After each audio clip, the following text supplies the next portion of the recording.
دا ثواب د تلاوت اول ولي علیہ السلام آدم علیہ السلام پورې وړاندې او مخکې د قیامت په سبا پورې ټولو مسلمانانو او بیا خصوصا دا د تبلیغ قرآن و سنت هغه بانیان هغه کبیري چې هغه مخفور دي مرحوم دي او د هغې د صدقې جاریې الحمدلله دا تسلسل جاري دی الله قیامت سبا پورې د الله پاک دا تسلسل قائم ولري متصدر اوس قسمت یو په دې جلسو باندې کې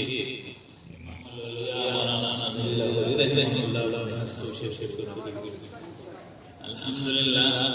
نبی شریعت مولانا الله صاحب رحمه الله دې هستو شو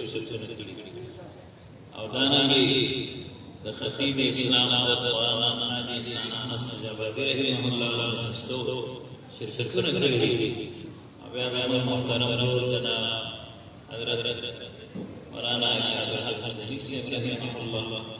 او بیا زمون بدی رو محترم چې دا کوم شران الحمدلله سرسرستی کې د نور او مشکور او بیا دې وخت کې د زمون روح روا حضرت مولانا حفظه الله ورعاه والله المزيد صدقه نصیب ګرځولي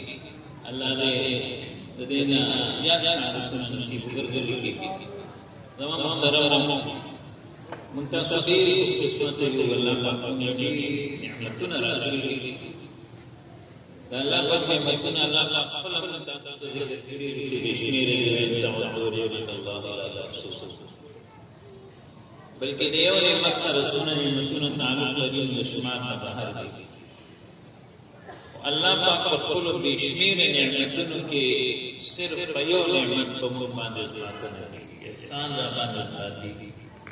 اسه ساده انداز سوچ کو چې یو باندې الله پاک نعمتونه بشمیر دي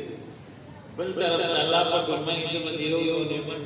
ضرور تاسو ثم تشنلون يوم او بیا په دغه نعمتونو کې صرف په یو نعمت الله پاک پاتنه کې نه او د ټولو نعمتونو دوی نعمت یو کوي هغه نعمت چې عثمان سیدنا محمد رسول الله صلی الله علیه وسلم د دین اسلام په نسبت الله پاک چې موږ کوم نعمتونه راکړي دي بشمیره دا غي نه صرف درې نعمتونه ذکر کوم په اجمالی او یو نعمت د قدر تفصیل سره